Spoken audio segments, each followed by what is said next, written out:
buenas noches, ¿qué tal? Bienvenidos a Espacio Abierto. Hoy analizamos la actualidad ferrolana y para ello nos acompaña el portavoz del Bloque Nacionalista Galego de Ferrol, Iván Rivas, para poder tratar todos estos temas. Iván, muy buenas noches y gracias por venir. Boa noite e grazas por convidarme unha vez máis.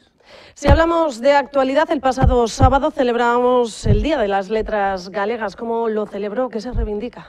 Bueno, nos desde o Bloque Nacionalista Galego participamos na manifestación convocada por Queremos Galego un pouco co obxectivo de exixir que a Xunta de Galiza de cumprimento cando menos aqueles acordos que ten chegado no seu momento e que leva vulnerando ao longo das últimas décadas. Creo que a situación da lingua é cada vez máis clamorosa. No momento actual, incluso, o número de persoas que empregan o español como lingua primordial xa pasa por riba das que empregan o galego e, por tanto, creo que as evidencias son moi clamorosas ao respecto da nefasta política lingüística que se ten desenvolvido polo Partido Popular, algo que despois ten o seu correlato nas administracións locais e a falta de interese por desenvolver unha política que poña en valor o principal elemento de identidade que temos os galegos e as galegas, que non é máis que a lingua.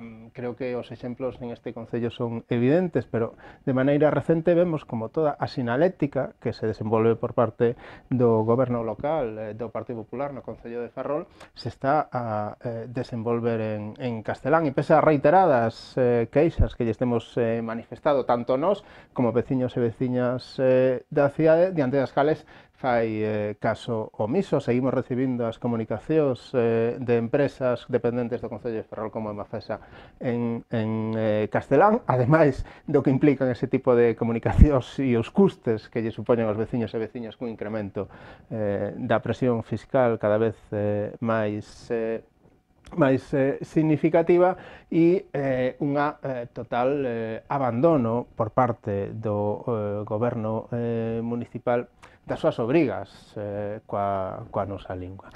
Si hablamos de abandono, se me viene a la mente el transporte aquí en la comarca. La última noticia que conocíamos la pasada semana, que a partir del próximo 9 de junio se va a suprimir la única conexión directa en tren que había entre Madrid y Ferrol. Recordemos, 6 meses atrás se quitaba la segunda conexión. ¿Qué está pasando? ¿Cómo lo ve? Bueno, está pasando o que leva pasando ao longo das últimas décadas e o total desinterese por parte da administración estatal diante da situación que estamos a vivir, non só na nosa cidade, sino no conxunto da comarca, diante dun elemento fundamental como son as infraestructuras ferroviarias para resolver os problemas de mobilidade que poidamos ter. Se a isto lle engadimos a precariedade do transporte por estrada, nos atopamos nunha situación de o que xa se dá en chamar pobreza en mobilidade, algo que ten unhas fondas consecuencias, tanto desde o punto de vista social, que impide que poidamos acceder a determinado tipo de traballos ou mesmo a estudar por falta de recursos para poder desplazarnos, problemas de tipo social, aillando a parte da poboación e sobre todo nunha cidade como Ferrol tan avellentada e que ten dificultades para poder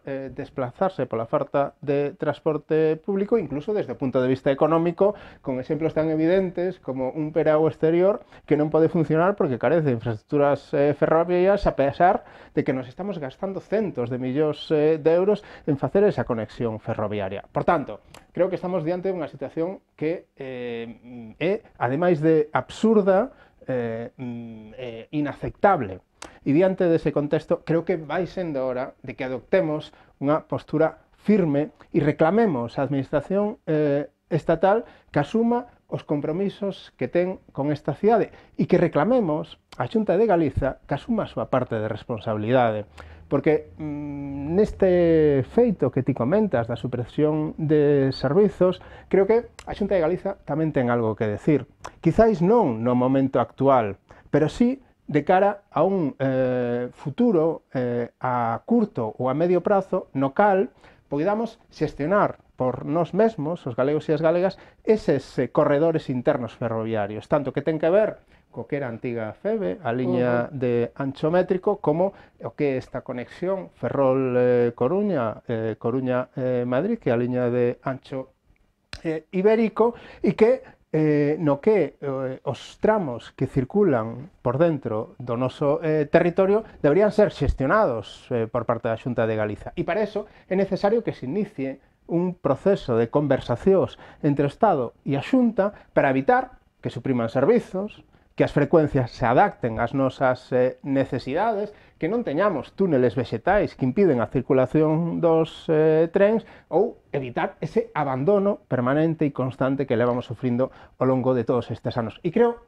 que é o momento de que empezamos a reivindicar todo isto e que o fagamos de maneira contundente. ¿Cómo valoraría ese encuentro que mantuvo la pasada semana todos los portavoces municipales con el consellero de Presidencia, Justicia y Deportes, Diego Calvo, además de la directora xeral de Movilidad, Judith Fontela, con la idea de hablar de esa intermodalidad y también la modernización del ferrocarril?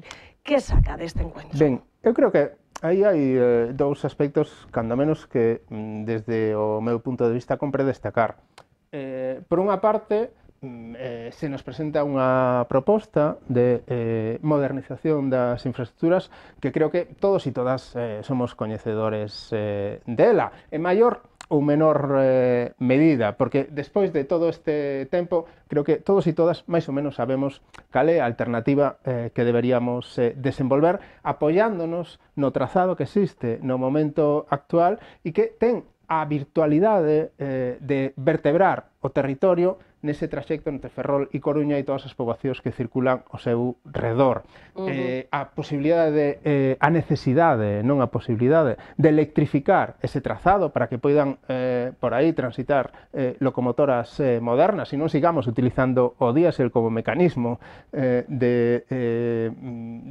como combustible para o desplazamento dos traxectos, a compatibilidade entre viaxeiros e viaxeiras e mercadorías, o que comentaba antes, a posibilidade de poder chegar ao peirao exterior, para que exista esa posibilidade de que as mercadorías que chegan ali se poidan desplazar en tren, cando a día de hoxe se desplazan exclusivamente por estrada, e a duplicación da vía para que incluso puidéramos ter traxectos de maneira directa entre Ferrol e Coruña que reducirían os tempos de viaxe de maneira sustancial e farían o transporte ferroviario totalmente competitivo co transporte por estrada. En este estudio ayer se daba a conocer que la idea también es hacer un apeadero en el propio puerto de Curuxeiras.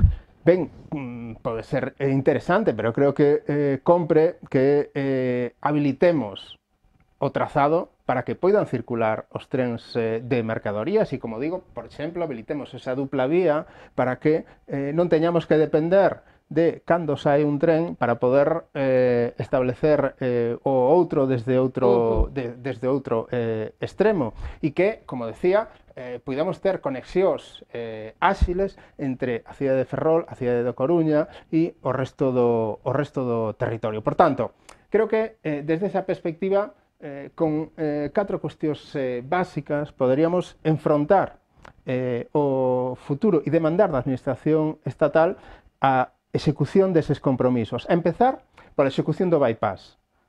Unha demanda de anos que a día de hoxe está en estudio informativo, como siempre, que compre que se resolvan as alegacións de maneira urxente e que se redacte o proxecto construtivo para poder iniciar as obras a finais deste ano. É fundamental facer iso. Non xa polo que implica desde o punto de vista da renovación de infraestructura, que é moito, senón polo que implica desde o punto de vista de ter a percepción de que hai un cambio de paradigma, de que establecemos un punto de inflexión e de que isto ten outra orientación. Eso por unha parte. Por outra parte, creo que da reunión da Xunta de Galiza nos agardábamos máis.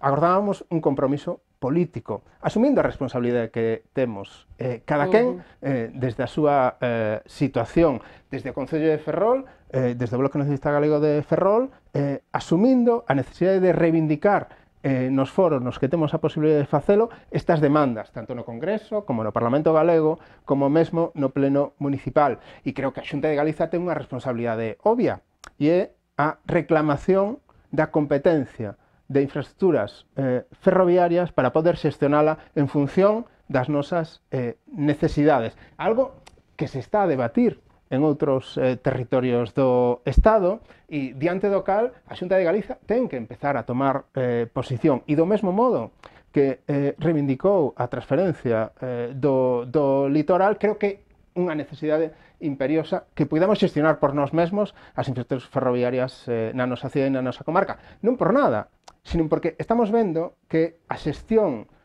por parte desas infraestructuras, por parte do Estado, na liña anxométrico dependente de Asturias e na outra dependente de Madrid, é nefasta. E, por tanto, algo temos que facer a ese respecto, ¿no? Destacaba que se esperaba más en ese encuentro con la Xunta, pero se prevé que haya un encuentro presencial porque unánimemente toda la corporación se proponía pues, solicitar ese encuentro presencial con el Ministerio para poder tratar todos estos temas. Será a final de mes. ¿Qué espera de este encuentro? Ben, decía que a Xunta ten a súa responsabilidade, pero creo que o grosso da capacidade de actuación é da administración estatal, non? E creo que este encontro ten que valer para que, cando menos, desde o Ministerio, asuman os compromisos que, como digo, xa teñen adquirido e as necesidades que desde esta cidade, desde esta comarca, levamos reivindicando durante tanto tempo. De esa reunión temos que sair con algún compromiso firme da modernización das infraestructuras ferroviarias da cidade de Ferrol. Explicaba un pouco antes cales son, desde o punto de vista do Bloque Nacionalista Galego, esas demandas: duplicación da vía, electrificación, compatibilidade de viaxeiros con mercadorías e incrementar as frecuencias e os servizos para poder, cando menos, ter unha conexión áxil de saída da cidade e que permita que o tren sexa un dos instrumentos fundamentais para a mobilidade do futuro, basada na sustentabilidade e que poida vertebrar un territorio que a día de hoxe está totalmente abandonado, non? ¿Cree que ahora son más optimistas? Parecen que van todos a una, ya no son todos los grupos se ponen de acuerdo, sino se crea ese foro ciudadano por el ferrocarril. Parece que todos están luchando por lo mismo. Vino aquí hace unas semanas la historiadora Esperanza Piñeiro y decía que en Ferrol las cosas siempre, en materia especialmente de transporte, se había conseguido cuando además la ciudadanía se implicaba y se ponían todos a luchar. Bueno, eu creo que o foro que se ten constituído de maneira recente, reivindicando todas estas cuestións, non deixa de ser a plasmación dunha inquietude social que durante todos estes anos se pode percibir entre os veciños e as veciñas da cidade. Creo que chega a un punto en que a situación é tan insostible que a reivindicación é cada vez máis clamorosa e máis evidente. E, por tanto, creo que un foro como este, onde existen persoas a título individual, colectivos diversos da cidade, debe ser o apoio para que as organizacións políticas poidamos exixir o cumprimento deses compromisos aos que me refería antes. Podemos facer todas estas reivindicacións e serán factibles se temos o apoio social para poder leválas adiante. E por eso este tipo de colectivos para nós son tan importantes e debemos telos todos e todas en conta. Vamos a centrarnos en esa Xunta de Gobierno local celebrada este pasado lunes, en el que conocíamos, por ejemplo, la licitación de la primera fase de la reurbanización de la calle Rubalcaba. ¿Qué opinan? Bueno, eu creo que nos procesos de urbanización que está facendo este goberno local, boto en falta, cando menos, algunhas cousas. A primeira, que son anuncios recurrentes, é dicir, son cousas que se levan anunciando en todos os orzamentos municipais desde que o actual alcalde chegou á cidade e se repiten ano tras ano como se foran investimentos novos. E o problema xa non é ese, o problema é que non se executan. E creo que vai sendo hora de que se empecen a cumprir os anuncios que se fan. Eso por unha parte. E, en segundo lugar, creo que o goberno local debería mudar a súa política de mobilidade e despois a súa concreción práctica no que é a urbanización das rúas da cidade. se nos ten presentado un plan de mobilidade onde se pretende reintroducir o vehículo particular en zonas das cales a día de hoxe xa estaba excluído e onde deberíamos camiñar cara á recuperación desas rúas para os veciños e as veciñas. Un plan de mobilidade onde o transporte público se expulsa do barrio central da cidade como é o barrio de a Magdalena e onde todavía non sabemos como se vai a delimitar o que se deu en chamar zona de baixas emisións e que é unha obriga que ten este Concello desde 1 de xaneiro do ano 2023. Por tanto, estes proxectos de urbanización que se fan fundamentalmente orientados a permitir o tráfico rodado, creo que non son a mellor maneira de desenvolver a mobilidade na cidade, sobre todo de cara ao futuro. E, ademais, creo que temos evidencias prácticas de cales son as súas consecuencias.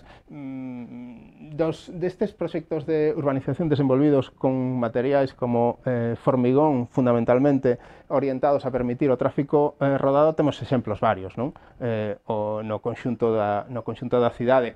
E creo que, se facemos un repaso a todos eles, vemos que, a pesar dos escasos anos en que foron executados, o seu deterioro é bastante avanzado. Se, ademais diso, en ámbitos que para nós teñen un valor importante desde o punto de vista patrimonial, como pode ser o barrio de a Magdalena, non temos en conta ese aspecto para definir a materialidade, a estética de todo isto, creo que nos estamos trabucando.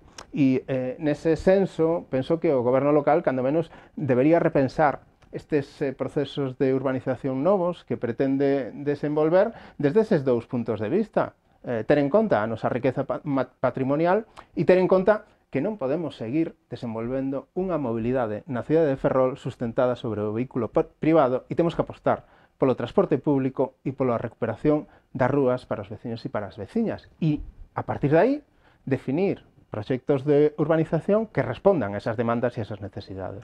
De otra cuestión que también han estado demandando durante mucho tiempo, y me gustaría preguntarle, ese saneamiento del rural. Ayer se anunciaba que se pondrá a exposición pública durante 20 días, paso previo, señalaban, de esa licitación. Bueno, insisto, un anuncio reiterado, ano tras ano, nos orzamentos municipais e que levan desde o ano 2014, no anterior goberno do Partido Popular, con este mesmo alcalde, dicindo que a súa execución era inmediata. Naquele momento se decía que se iba a facer a través da empresa Emafesa. A día de hoxe, esa idea, producto da nefasta xestión nese ámbito, evidente que eso non é unha alternativa, como reivindicábamos desde o Bloque Nacionalista Galego desde o seu momento, e a necesidade de desvincular a xestión da empresa da execución destes investimentos, e creo que isto, do mesmo modo que as conexións ferroviarias, é unha demanda histórica, non? O saneamento na zona rural, pois levamos xa case que a metade do mandato e aínda non temos o proxecto, porque se está falando de exposición pública, pero nin está en exposición pública. Supoño que despois do anuncio de onte se poñerá, pero por parte dos grupos municipais aínda non contamos con ese proxecto. Temos que ter en conta que este é un proceso de exposición pública inicial, donde se van poder facer aportacións por parte das persoas a título personal, por parte dos diferentes colectivos. Despois ven unha fase de aprobación do proxecto e despois aínda virá outro proceso de exposición pública. Por tanto, non se ve tan cerca. Creo que a día de hoxe e despois de todos estes anos urxe que todo isto se poida facer realidade o antes posible, e sobre todo porque por parte do Partido Popular se nos leva anunciando a execución do saneamento na zona rural anos, como digo, xa no anterior mandato do señor Rei Varela, e a Xunta de Galiza ten consignado diñeiro que obviamente non executou para o saneamento na zona rural durante todos estes anos sin que eso fose realidade e, por tanto, evidencia que eran anuncios falsos que non tiñan virtude de facerse real. Como conclusión, creo que esta demanda histórica dos veciños e veciñas da zona rural non pode agardar máis e penso que vai sendo hora de que se faga realidade. También esta mañana ha habido una comisión de Hacienda donde se presentaba la liquidación del primer trimestre de este 2025. Desde el Bloque Nacionalista Galego hablan de baja ejecución.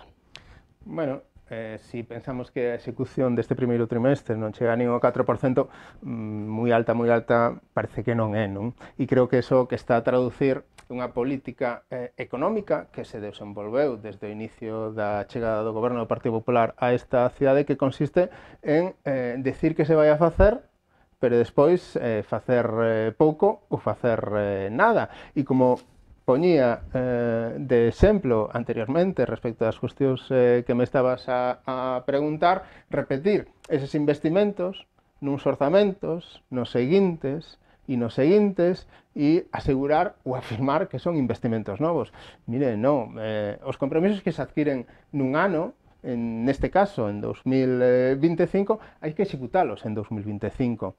E se a estas alturas do ano non chegamos nin ao 4% de execución deses investimentos, estamos facendo trampas e estamos enganando os veciños e as veciñas. E por iso, creo que vai sendo hora de que, por parte do alcalde desta cidade, se abandone esta práctica de anunciar cousas que despois non se executan e asuma a necesidade de desenvolver gasto público para invertilo nas necesidades máis básicas que teñen os veciños e as veciñas e na prestación de servizos públicos, porque creo que outra evidencia que podemos constatar na cidade de Ferrol é a precariedade na que se prestan os servizos máis básicos, como pode ser mesmo a recollida de lixo, a limpeza, bueno, tantas demandas que están en esa situación producto da falta de personal e dunha política destinada a adelgazar, a estreitar o ámbito de actuación das administracións públicas e ir pola vía das privatizacións, creando un servizo peor e unhas condicións laborais moitas veces deficientes en moitos casos.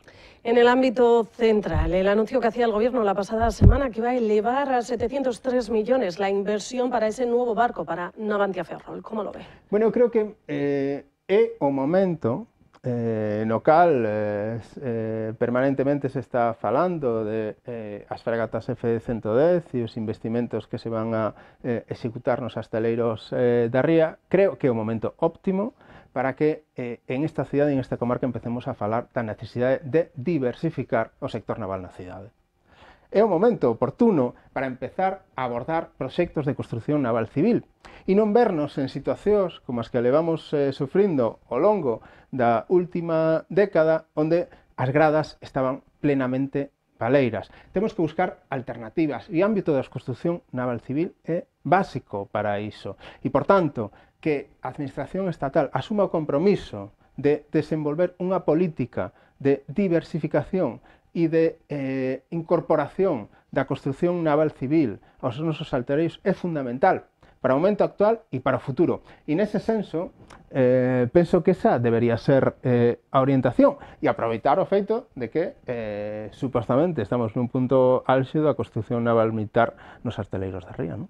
Y finalizamos yéndonos hasta Fene, porque la pasada semana se convertía Sandra Permuy en la primera alcaldesa del Bloque Nacionalista Galego en este municipio. ¿Cómo ve estos próximos años llevados a cabo por ella? Bueno, creo que é unha fantástica noticia, creo que vai ser unha alcaldesa que vai a estar ao pé dos veciños e das veciñas, que vai responder constantemente ás necesidades que van ter os feneses e as fenesas, e creo que ademais é moi importante poñer en valor o feito de que sexa unha muller, a primeira alcaldesa de Fene e do Bloque Nacionalista Galego, a que chegue a dirixir o Concello para os próximos anos e agardo para moitos máis. En esto lo estamos viendo, la verdad que muchos dicen la igualdad, pero en el Bloque Nacionalista Galego está presidido por una mujer, empieza a haber más alcaldesas, la verdad que es algo que destacar, porque es verdad que es en el único, en los pocos que lo estamos viendo. Iván Rivaz, portavoz del BNG de Ferrol, muchas gracias, como siempre. Gracias a vos por convidarme. Gracias también a todos ustedes por estar ahí al otro lado. Antes de finalizar, recordarles que pueden seguirnos a través de nuestra página web, en las redes sociales, en nuestro canal a la carta de YouTube o en la radio Metro FM en la 90.6. Que pasen una feliz noche.